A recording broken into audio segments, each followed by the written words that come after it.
বিসমিল্লাহির রহমানির রহিম। আশা করি মহান রব্বুল আলামিনের অশেষ রহমতে আপনারা সবাই ভালো আছেন। আমি সাক্ষ্য দিচ্ছি যে আল্লাহ ছাড়া কোনো মাবুদ নেই। হযরত মুহাম্মদ সাল্লাল্লাহু আলাইহি সাল্লাম আল্লাহর বান্দা ও তার রাসূল।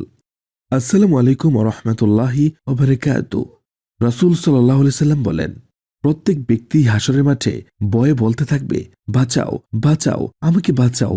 একমাত্র মুহাম্মদ সাল্লাল্লাহু আলাইহি সাল্লাম উম্মতদের নিয়ে চিন্তা করবেন। কিয়ামতের বিভীষিকাময় ময়দানে কেউই কারো হবে না, সবাই ইয়া নাফসি করতে থাকবে। এই প্রসঙ্গে পবিত্র কোরআনে আল্লাহ তাআলা বলেন, সেদিন মানুষ নিজের ভাই, নিজের মা, নিজের পিতা, নিজের স্ত্রী ও সন্তানাদি থেকে পালাতে থাকবে। তাদের মধ্যে প্রত্যেক ব্যক্তির উপর সেদিন এমন সময় এসে পড়বে, সে নিজেকে ছাড়া আর কারো প্রতি লক্ষ্য করার মতো অবস্থায় থাকবে না। হাসরের মাঠে এত ভয়াবহ অবস্থা থাকা সত্ত্বেও বহু মানুষ বিনা বিচারে বা বিনা হিসেবে জান্নাতে যাবে। সুবহানাল্লাহ। আর বিনা হিসেবে জান্নাত পাওয়া মহান আল্লাহর অনন্য নিয়ামতের একটি মহা নিয়ামত। যারা সর্বপ্রথম জান্নাতে প্রবেশ করবেন তাদের জন্য কি বর্ণনা এসেছে পবিত্র কোরআন ও হাদিসে, কি আমলের বিনিময়ে কারা সবার আগে বিনা হিসেবে জান্নাতে যাবেন, তাদের লক্ষণই বা কি, এই সম্পর্কে বিশ্বনবী কিবা বলেছেন, আর কোন 490 কোটি মানুষ বিনা হিসেবে জান্নাত পাবে, এই সমস্ত কিছু বিস্তারিত জানতে ভিডিওটি না টেনে সম্পূর্ণ দেখুন। আর আজকেই যদি আপনি আমাদের চ্যানেলে প্রথম ভিজিট করে থাকেন তাহলে অনুগ্রহ করে আমাদের চ্যানেলটি সাবস্ক্রাইব করে রাখবেন। আশা করি আমাদের চ্যানেল থেকে আপনি উপকৃত হবেন। হাদিসের বর্ণনায় সর্বপ্রথম জান্নাতি মানুষদের বর্ণনা করেছেন বিশ্বনবী সাল্লাল্লাহু আলাইহি সাল্লাম। আবার কি আমলের বিনিময়ে এরা বিনা হিসেবে জান্নাতে যাবেন তাও উল্লেখ করেছেন। তো চলুন জেনে নেওয়া যাক হাদিসে কি এসেছে। হযরত আবু হুরায়রা রাদিয়াল্লাহু আনহু হতে বর্ণিত, তিনি বলেন, প্রিয় নবী সাল্লাল্লাহু আলাইহি সাল্লাম বলেছেন, জান্নাতে প্রবেশকারী প্রথম দলটি পূর্ণিমার চাঁদের মতো উজ্জ্বল আকৃতিতে প্রবেশ করবে। অতঃপর আকাশের সবচেয়ে দীপ্তিমান তারকার মতো উজ্জ্বল আকৃতিতে প্রবেশ করবে। তাদের অন্তরগুলো হবে সরল মানুষের ন্যায়, পরস্পর কোনো ধরনের শত্রুতা ও হিংসা বিদ্বেষ পোষণ করবে না। অন্য আরেকটি বর্ণনায় এসেছে, জান্নাতে তাদের পাত্র হবে স্বর্ণের, তাদের গায়ের গাম হবে কস্তুরীর ন্যায় সুগন্ধময়। তাদের প্রত্যেকের জন্য এমন দুজন সঙ্গী থাকবে যাদের সৌন্দর্যের দরুন মাংস বেদ করে পায়ের নলার হাড়ের মজ্জা দেখা যাবে। তাদের মধ্যে কোনো মতভেদ থাকবে না, পারস্পরিক বিদ্বেষ থাকবে না। তাদের সবার অন্তর একটি অন্তরের মতো হবে। তারা সকাল সন্ধ্যায় তাসবিহ পাঠে রত থাকবে। উল্লেখ্য বলে রাখা দরকার, দুনিয়াতে যদি কোনো মহিলা পরপর কয়েকজনের স্ত্রী ছিল, তারপর যদি সে সমস্ত পুরুষেরা সবাই জান্নাতে যায় এবং সবাই মহিলার জন্য সমপর্যায়ের হয়, তবে সে মহিলা তাদের মধ্যকার সর্বশেষ ব্যক্তিটির স্ত্রী হবে। কারণ মৃত্যুর কারণে তাদের পূর্বের সম্পর্ক শেষ হয়ে যায়নি। স্বামীর জান্নাতে যাওয়ার কারণে এটা স্পষ্ট প্রতীয়মান হয় যে সে তার স্ত্রীর সাথে ভালো ব্যবহার করেছে। সুতরাং মহিলা তার সর্বশেষ যে স্বামীর সাথে গড় করা অবস্থায় মারা গেছেন তার সাথে সে জান্নাতে থাকবে। এর প্রমাণ রাসূল সাল্লাল্লাহু আলাইহি সাল্লামের বাণী। তিনি বলেন, যে মহিলার স্বামী মারা যাওয়ার পরে অন্য স্বামী গ্রহণ করেছে সে তার সর্বশেষ স্বামীর সাথে জান্নাতে থাকবে। অনুরূপভাবে অন্য বর্ণনায় এসেছে যে হযরত হুযায়ফা রাদিয়াল্লাহু আনহু তার স্ত্রীকে মৃত্যুর সময় বলেন যে, তুমি যদি আখিরাতে আমার স্ত্রী হতে চাও তবে আমার পরে আর কারো সাথে বিবাহ করবে না, কারণ একজন মহিলা তার সর্বশেষ স্বামীর সাথেই জান্নাতে থাকবে।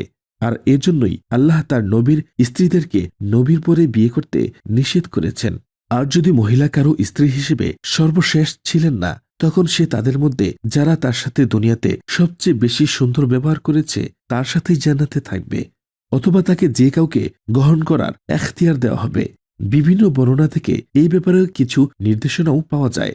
যেমন এক বর্ণনায় এসেছে, উম্মে হাবিবা রাদিয়াল্লাহু আনহা রাসূলুল্লাহ সাল্লাল্লাহু আলাইহি সাল্লামকে জিজ্ঞেস করলেন, হে আল্লাহর রাসূল, আমাদের মহিলাদের কেউ কেউ 2টি বা 3টি স্বামীর ঘর করেছে, তাহলে সে কার সাথে জান্নাতে থাকবে? তিনি উত্তরে বললেন, যার ব্যবহার চরিত্র সবচেয়ে ভালো। জান্নাতি এই সমস্ত নারীরা তাদের দুনিয়ার অবস্থা থেকে সম্পূর্ণরূপে ভিন্ন হবে। তারা হবে সব দিক থেকে পবিত্রা। তাদের হায়েজ, নেফাস, থুতু, কাশি, পেশাব, পায়খানা এসব থেকে তারা মুক্ত থাকবে। মহান আল্লাহ তাআলা বলেন, আর তাদের জন্য সেখানে থাকবে পবিত্রা স্ত্রীগণ এবং তারা সেখানে স্থায়ী হবে। তাছাড়া তাদের সৌন্দর্য হবে চিত্রাকর্ষক। রাসূলুল্লাহ সাল্লাল্লাহু আলাইহি সাল্লাম বলেন, যদি জান্নাতি কোনো মহিলা জমিনের অধিবাসীদের দিকে তাকাতো তবে আসমান ও জমিনের মাঝের অংশগুলোতে আলোতে ভরপুর হয়ে যেত। এবং সুগন্ধিতে ভরে দিত। এমনকি তার মাথায় স্থিত ওড়না দুনিয়া ও তার মধ্যে যা আছে তা থেকে উত্তম। তবে দুনিয়াতে যদি কারো একাধিক স্ত্রী থাকে, তারপর তারা যদি সবাই জান্নাতে যায়, তবে তারা সবাই সে লোকের স্ত্রী হিসেবে থাকবে। এর প্রমাণ আল্লাহর বাণী। আল্লাহ তাআলা বলেন, স্থায়ী জান্নাত, তাতে তারা প্রবেশ করবে এবং তাদের পিতামাতা, পতি পত্নীগণ ও সন্তান সন্ততিদের মধ্যে যারা সৎকাজ করেছে তারাও, এবং ফেরেশতাগণ তাদের কাছে উপস্থিত হয়ে প্রত্যেক দরজা দিয়ে। সুতরাং তারা জান্নাতে পরস্পর আনন্দে বসবাস করবে। মহান আল্লাহ আরো বলেছেন, তোমরা এবং তোমাদের সহধর্মীগণ সানন্দে জান্নাতে প্রবেশ করো। আর যদি কারো স্বামী জান্নাতি না হয়, তখন তাকে আল্লাহ যার সাথে পছন্দ করেন তার সাথে জান্নাতে থাকতে দিবেন। যাই হোক, এই বিষয়ে আল্লাহ তাআলাই তিনি সবচেয়ে ভালো জানেন। বিনা হিসেবে জান্নাতে যাবেন যারা, বিনা হিসেবে কারা জান্নাতে যাবে এবং তাদের আমল কি হবে, এই সম্পর্কে রাসূলুল্লাহ সাল্লাল্লাহু আলাইহি সাল্লাম দীর্ঘ এক হাদিস রয়েছে। তাতে উঠে এসেছে, আল্লাহর রাসূল সাল্লাল্লাহু আলাইহি সাল্লাম বলেন, আমার কাছে সকল উম্মত পেশ করা হলো। আমি দেখলাম কোন নবীর সাথে কতিপয় 3 থেকে 7 জন অনুসারী লোক রয়েছে, কোন নবীর সাথে 1 বা 2 জন লোক রয়েছে, কোন কোন নবীকে দেখলাম তার সাথে কেউই নেই। ইতিমধ্যে বিরাট একটি জামাত আমার সামনে পেশ করা হলো। আমি মনে করলাম এটিই আমার উম্মত, কিন্তু আমাকে বলা হলো যে এটি হলো মুসা আলাইসাল্লাম ও তার উম্মতদের জামাত। কিন্তু আপনি অন্য দিগন্তে তাকান, অতঃপর তাকাতেই আরো একটি বিরাট জামাত দেখতে পেলাম। আমাকে বলা হলো যে এটি হলো আপনার উম্মত, আর তাদের সঙ্গে রয়েছে এমন 70,000 লোক যারা বিনা হিসেবে, বিনা আযাবে এবং বিনা বিচারে বেহেশতে প্রবেশ করবে। এই কথা বলে তিনি উঠে নিজ বাসায় প্রবেশ করলেন। এদিকে লোকেরা ওই বেহেশতি লোকদের ব্যাপারে বিভিন্ন আলোচনা শুরু করে দিলেন, যারা বিনা হিসেবে, বিনা বিচারে ও বিনা আযাবে বেহেশতে প্রবেশ করবে। তাদের সম্পর্কে তারা বলাবলি করতে লাগলো। কেউ কেউ বলল, সম্ভবত ওই লোকেরা হলো তারা যারা আল্লাহর রাসূল সাল্লাল্লাহু আলাইহি সাল্লামের সাহাবা। কিছু লোক বলল, বরং জন্মগ্রহণ করেছে এবং আল্লাহর সাথে কাউকে শরিক করেনি। আরো অনেক অনেক কিছু বলল। কিছুক্ষণ পরে আল্লাহর রাসূল সাল্লাল্লাহু আলাইহি সাল্লাম তাদের নিকট বের হয়ে এসে বললেন, তোমরা কি ব্যাপারে আলোচনা করছো? তারা ব্যাপার খুলে বললে। তিনি বললেন, ওরা হলো তারা যারা শিরকযুক্ত জারফুক করেনি এবং শিরকি জারফুক করায় না এবং কোনো জিনিসকে অশুভ লক্ষণ মনে করে না, বরং তারা কেবল আল্লাহর প্রতি ভরসা রাখে। উল্লেখ্য যে ইসলামে বৈধ জারফুক করার অনুমোদন রয়েছে এবং এর অনেক হাদিস রয়েছে। যেমন হযরত আয়েশা রাদিয়াল্লাহু তাআলা আনহা থেকে বর্ণিত আছে যে রাসূলুল্লাহ সাল্লাল্লাহু আলাইহি সাল্লাম যখন কোনো অসুস্থতা অনুভব করতেন, তখন তিনি নিজের উপর আশ্রয়নীয় সূরাগুলো পরে ফু দিতেন। যখন তার মাথা ব্যথা তীব্র হতো, তখন আমি পরে তাতে ফু দিতাম এবং তার হাত দিয়ে মাসেহ করতাম, তার হাতের বরকতের আশায়। একজন মুসলিম নিজেকে এবং অন্যকে জারফুক করার সময় শরীয়ত অনুমোদিত অনেক দোয়া রয়েছে, যেগুলো পড়তে পারেন। জারফুক করার দোয়াগুলোর মধ্যে সর্বোত্তম দোয়া হল সূরা ফাতিহা। হযরত আবু সাঈদ রাদিয়াল্লাহু আনহু থেকে বর্ণিত, তিনি বলেন, রাসূল সাল্লাল্লাহু আলাইহি সাল্লামের একদল সাহাবী এক সফরে বের হন। এক পর্যায়ে তারা এক বেদুইন মহল্লায় যাত্রা বিরতি করলেন এবং মহল্লার লোকদের কাছে মেহমানদারির আবদার করলেন। তখন তারা মেহমানদারি করতে অস্বীকৃতি জানালো। ইতিমধ্যে মহল্লার সর্দারকে সাপ বা বিচ্ছু এরকম কোনো কিছু কামড় দিল। তাকে সুস্থ করার জন্য তারা সব ধরনের চেষ্টা চালালো, কিন্তু তাতে কোনো কাজ হলো না। অবশেষে তাদের একজন বলল, এখানে যারা যাত্রা বিরতি করছে, আমরা তাদের কাছে যাই। হতে পারে তাদের কাছে কোনো না কোনো কিছু থাকতে পারে, যাতে আমরা আমাদের সর্দারকে সুস্থ করতে পারি। প্রস্তাববন্ত তারা এসে বলল, ওহে কাফেলা, আমাদের সর্দারকে কিছু একটা কামড় দিয়েছে। আমরা সব চেষ্টা করেছি, কিন্তু কোনো কাজে আসেনি। তোমাদের কারো কাছে কি এমন কিছু আছে যে আমাদের সর্দারকে সারাতে পারো? সাহাবীদের একজন বললেন, হ্যাঁ, আল্লাহর শপথ, আমি জারফুক করি। তবে আমরা তোমাদের কাছে মেহমানদারির আবদার করেছি, কিন্তু তোমরা আমাদের মেহমানদারি করনি। আল্লাহর কসম, আমি জারফুক করব না, যদি না তোমরা আমাদের জন্য কোনো সম্মানী নির্ধারণ না করো। অবশেষে এক পাল মেষ দেওয়ার ভিত্তিতে উভয় পক্ষ একমত হল। তখন সেই সাহাবীকে বিসমিল্লাহির রহমানির রহিম এটি পড়ার পর সূরা ফাতিহা পড়ে তার গায়ে থুতুত সমেত ফু দিতে লাগলেন। এক পর্যায়ে সর্দার লোকটি যেন বিষাক্ত বন্ধন থেকে মুক্ত হল। সে অসুস্থ লোকটি উঠে হাঁটা শুরু করল, যেন তার কোনো কিছুই কামড় দেয়নি। বর্ণনাকারী বলেন, মহল্লাবাসী যে সম্মানী দেওয়ার চুক্তি করেছিল সেটা তাদেরকে প্রদান করল। তখন এক সাহাবী রাসূলুল্লাহ সাল্লাল্লাহু আলাইহি সাল্লামের কাছে আসার পর তাকে ঘটনাটি খুলে বিস্তারিত জানালেন। তখন তিনি বললেন, কি সে তোমাকে জানালো যে এটি সূরা ফাতিহা জারফুকের উপকরণ? এরপর রাসূল সাল্লাল্লাহু আলাইহি সাল্লাম আরো বললেন, তোমরা ঠিকই করেছ, এগুলো ভাগ করে ফেলো, তোমাদের সাথে আমাকেও এক ভাগ দিও। এই বলে নবীজি সাল্লাল্লাহু আলাইহি সাল্লাম হেসে দিলেন। হযরত ওসমান বিন আবিল আস রাদিয়াল্লাহু আনহু থেকে বর্ণিত আছে যে ইসলাম গ্রহণের পর থেকে তার শরীরে একটা ব্যথা করে মর্মে তিনি রাসূল সাল্লাল্লাহু আলাইহি সাল্লামের কাছে অভিযোগ করেন।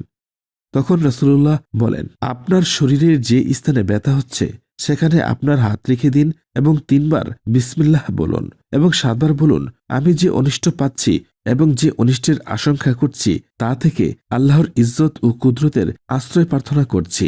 তিরমিজি শরীফে আরেকটু বাড়তি কথা আছে, সেখানে উল্লেখ রয়েছে, তিনি বলেন, আমি তা করলাম, ফলে আল্লাহ আমার সে ব্যথা দূর করে দেন। এখনও আমি আমার পরিবারকে বা অন্যদেরকে এভাবে করার আদেশ দেই। হযরত ইবনে আব্বাস রাদিয়াল্লাহু আনহু থেকে বর্ণিত আছে যে তিনি বলেন, নবী সাল্লাল্লাহু আলাইহি সাল্লাম তার নাতিদ্বয় হাসান ও হুসাইনকে জারফুক করতেন এবং বলতেন, নিশ্চয়ই তোমাদের পিতা অর্থাৎ ইব্রাহিম আলাইহিস সালাম এই দোয়া দিয়ে ইসমাইল ও ইসহাককে জারফুক করতেন, এই বলে যে আমি আল্লাহর পরিপূর্ণ বাণীসমূহ দিয়ে প্রত্যেক শয়তান, বিষধর প্রাণী ও প্রত্যেক অনিষ্টকর চক্ষু থেকে আশ্রয় প্রার্থনা করছি। অর্থাৎ এই হাদিসগুলো থেকে আমরা এইটা বুঝতে পারলাম, ইসলামে বৈধ জারফুক করার অনুমোদন রয়েছে, কিন্তু কোনো তান্ত্রিক বা যারা শিরকযুক্ত জারফুক করে তাদের থেকে নিজেদের দূরে রাখুন এবং কোনো গণকের নিকট থেকেও সর্বদা দূরে থাকুন। যাই হোক, আমরা পূর্বের হাদিসের বাকি অংশে ফিরে যাই। এই কথা শুনে অর্থাৎ যারা শিরকযুক্ত জারফুক করে না বা শিরকি জারফুক করায় না এবং কোনো জিনিসকে অশুভ লক্ষণ মনে করে না, বরং তারা কেবল আল্লাহর প্রতি ভরসা রাখে। একথা শোনার পর হযরত উক্কাশা ইবনে মিহসান উঠে দাঁড়ালেন এবং বললেন যে, হে আল্লাহর রাসূল, আপনি আমার জন্য দোয়া করুন যেন আল্লাহ আমাকে তাদের দলভুক্ত করে দেন, অর্থাৎ আমাকে যেন বিনা হিসেবে জান্নাত দান করেন। তখন রাসূল সাল্লাল্লাহু আলাইহি সাল্লাম বললেন, নিশ্চয়ই তুমি তাদের মধ্যে একজন। অতঃপর আরেক ব্যক্তি উঠে দাঁড়িয়ে বললেন, আপনি আমার জন্য দোয়া করুন যেন আল্লাহ আমাকেও তাদের বিবি হিসেবে জান্নাতি দলভুক্ত করে দেন। তিনি বললেন, উক্কাশা এ ব্যাপারে তোমার অগ্রগমন করেছে। আরেকটি বর্ণনা এসেছে, শুধু 70,000ই নয়, বরং ওই 70,000-এর প্রত্যেক হাজারের সাথে আরো 70,000 করে, অর্থাৎ 49 লক্ষ মুসলিম জান্নাতে প্রবেশের সুযোগ পাবে। তবে আরেকটি বর্ণনা মতে ওই 70,000-এর প্রত্যেক ব্যক্তির সাথে আরো 70,000 করে মুসলিম জান্নাতে প্রবেশ করবে, অর্থাৎ উম্মতে মুহাম্মাদের 490 কোটি মানুষ বিনা হিসাব ও আযাবে জান্নাতে প্রবেশ করবে। সুবহানাল্লাহ। তবে প্রথমোক্ত বর্ণনা অনুসারে মহান আল্লাহর 3 অঞ্জলি অতিরিক্ত মুসলিমকে বিনা হিসাব ও আযাবে জান্নাত প্রবেশের অধিকার দেওয়া হবে, আর তার সংখ্যা আমরা কেউই জানি না, কেবল মহান আল্লাহ তাআলা তিনিই ভালো জানেন। সম্ভবত এই অগ্রগামীদের কথাই মহান আল্লাহ তাআলা পবিত্র কোরআনুল কারীমে বলেছেন, অর্থাৎ আল্লাহ তাআলা বলেছেন, আর অগ্রবর্তীগণ তো অগ্রবর্তী, তারাই হইবে নৈকট্যপ্রাপ্ত, তারা থাকবে সুখময় জান্নাতসমূহে। বহু সংখ্যক হবে পূর্ববর্তীদের মধ্যে হতে এবং অল্প সংখ্যক হবে পরবর্তীদের মধ্য হতে। আল্লাহ তাআলা আরো বলেন, আজ জান্নাতকে উপস্থিত করা হবে আল্লাহকে ভয়কারী বান্দার খুব কাছাকাছি। প্রত্যেক অনুরাগী এবং স্মরণকারীকে এরই প্রতিশ্রুতি দেওয়া হয়েছিল, যে না দেখে দয়াময় আল্লাহ তাআলাকে ভয় করত এবং বিনীত অন্তরে উপস্থিত হতো।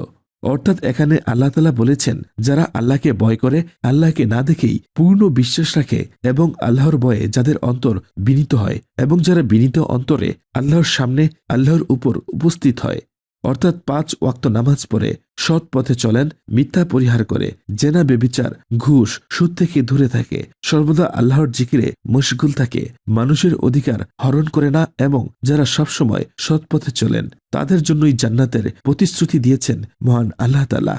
আল্লাহ সুবহানাহু ওয়া তাআলা মুসলিম উম্মার সবাইকে বিনা হিসেবে জান্নাত পাওয়ার জন্য উল্লেখিত সমস্ত বিষয়গুলো জানার এবং বুঝার যথাযথভাবে করার তৌফিক দান করুন, আমিন। তো প্রিয় দর্শক, যারা ভিডিওটি দেখেছেন তারা কমেন্টে আমিন লিখে জানাবেন। তো প্রিয় দর্শক, আপনাদের সবার সুস্থতা কামনায় আজকের ভিডিওটি এখানেই শেষ করছি। আল্লাহ হাফেজ।